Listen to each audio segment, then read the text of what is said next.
Hi, I'm Angus Wright. I also go by Angus By Design, and this is part of my personal spiritual practice where I listen to an episode of the Be Here Now podcast featuring Ram Dass.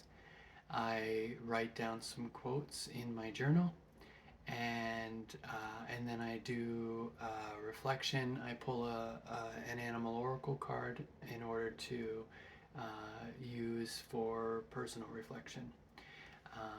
So here goes. The first quote is uh, become impeccable. What I'm suggesting to you is a way of gaining perspective about your own life so that you can see that the incarnation is the soul's work. I listen to hear what is my work and how to do it impeccably. Ram Dass. The next is remember and awaken. The real transformations in you are often very profound, deep, and often very slow. They are inevitable and irrevocable. Once you have started to awaken, you can't turn back. It's going to go on no matter what. That's Ram Dass.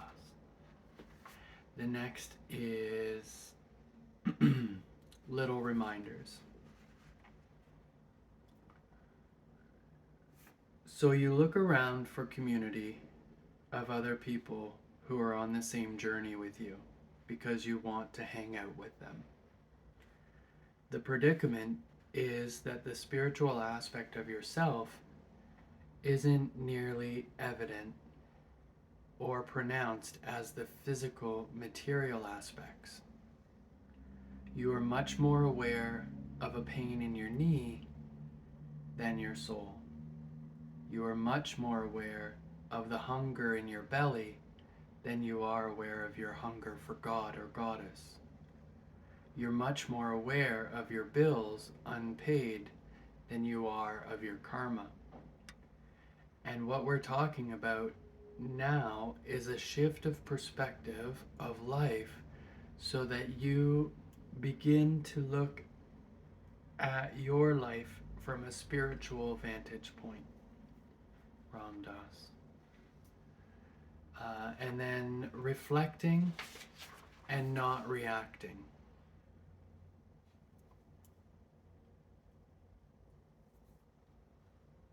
I just want to make sure I'm on track. Actually, I added one called Spirit as Entertainment. I'm going to do that one first. So he's speaking about Danny Goleman. The news feeds only the reptilian brain, and the reptilian brain always wants to make sure there's no danger around. And one of the things that makes you happy is when the danger is happening to somebody else. It satisfies the reptilian brain. It's not them doing it to us in reference to the media and conspiracy. It's us doing it to us. And this is regarding the elements of compassion, death, and conspiracy of keeping us unconscious in an entertaining way. And he speaks to the 5 hindrances, which are lust and greed, sensory desire, pleasure through sound, sight, taste, physical touch, hatred and ill will, so hostility, resentment, hatred, bitterness, agitation and anxiety, which is half-hearted,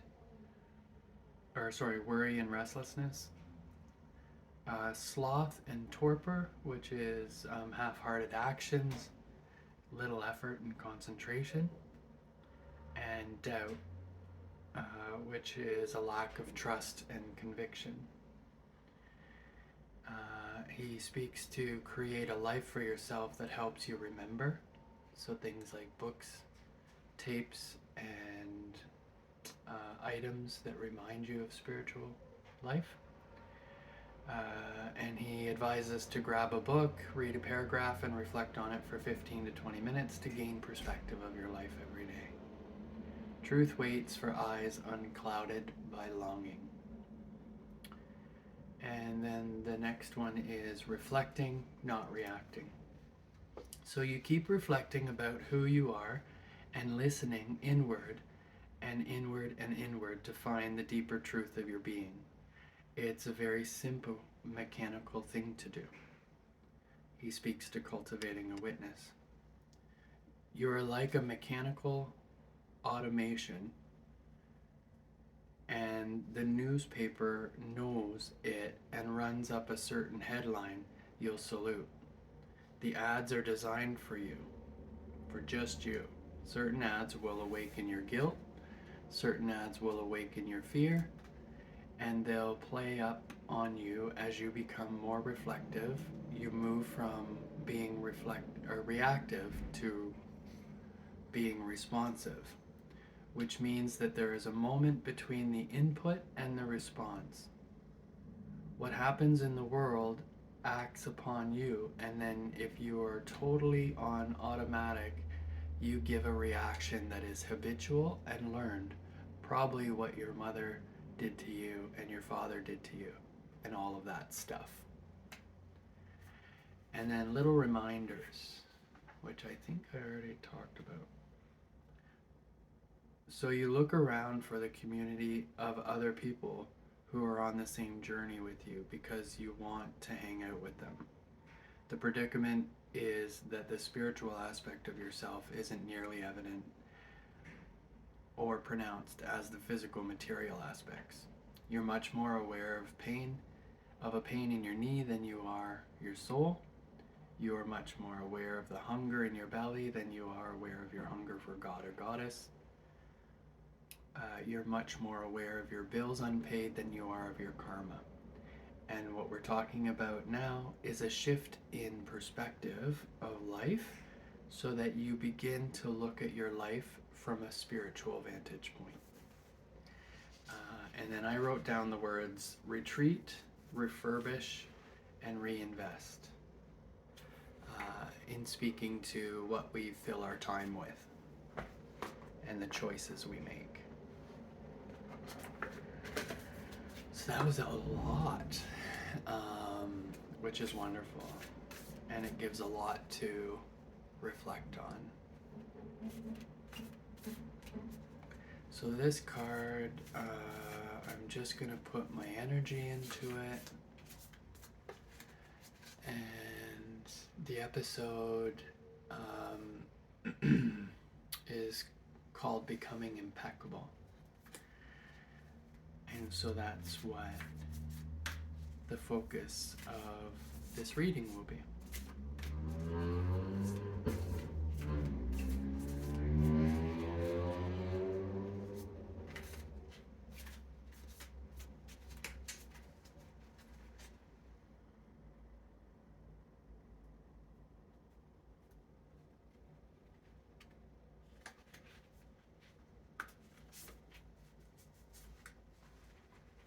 So, this is the koi fish spirit, and the koi fish spirit's message is there's always enough.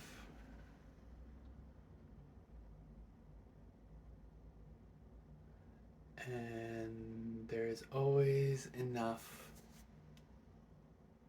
is one of my personal mantras, and the koi fish is actually one of my favorite tattoos. So let's see what the koi has to say.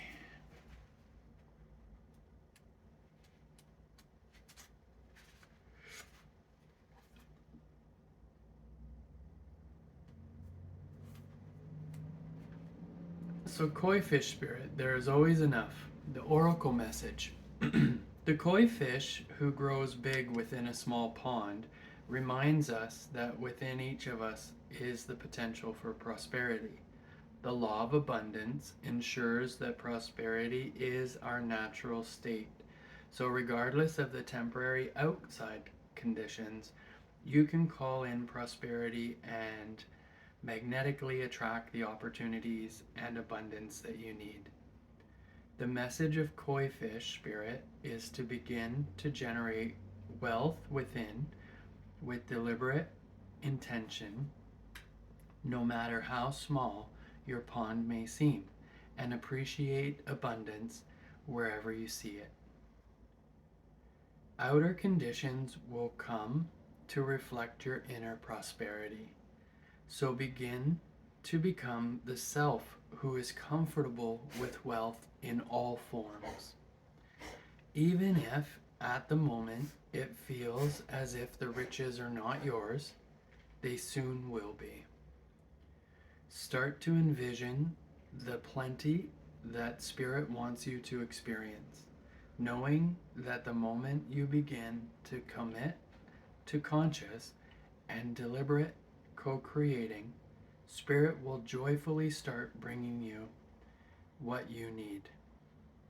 You have so much to offer and so much of value to express to the world. In your little pond, there is much that you can create and much you can attract. Do not underestimate what you have and who you are, for koi fish spirit wants you to know that you are exquisite, loved, and deeply cherished. Trust that outer conditions are changing to reflect that truth. The protection message. Are you feeling a sense of scarcity? Afraid you will not have enough and not be enough to meet the challenges you face? Whatever your outer conditions, they are temporary and reflecting what is set forth in the past. Koi fish spirit is your ally in changing those conditions by transforming your inner beliefs about scarcity and plenty. Perhaps you have suffered a loss, or you are afraid you soon will. Or you have been scraping by and feeling there are simply no opportunities available for you to better your circumstances. Koi fish asks you to find prosperity within you by connecting to Spirit through spiritual practices. Spirit wants to remind you that your natural state is one of abundance. Remember all that you have to offer so that you can generate your own opportunities, love relationships, and even more. Even if you feel you have little to give right now, find it within you to give to someone else, even if it is just a few encouraging words, a smile, or a helping hand. Your action will remind you that you have more than it appears, more gifts, more strength, more wisdom, more abundance. And as you give to others, your own sense of prosperity grows and your outer conditions begin to shift in an alchemical reaction. Prosperity and love are yours to receive, experience, and enjoy. Believe it. I love that message, especially after listening to this episode. And what I love, when I looked at this episode, I think it's 137 minutes or something like this. But it's so rich with information and experience and wisdom.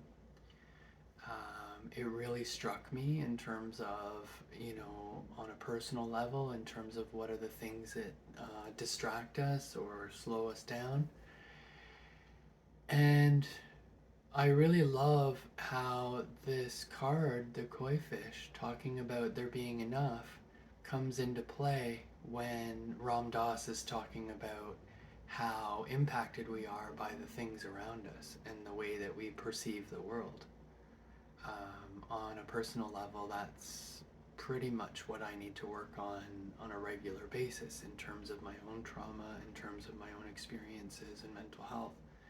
And so just love the message behind Ram Dass's lecture and the message from the oracle, giving lots and lots to reflect on. He also speaks to setting up a space, which is also referred to as a puja, which is essentially just reminding yourself with objects and books and things that you can reflect on.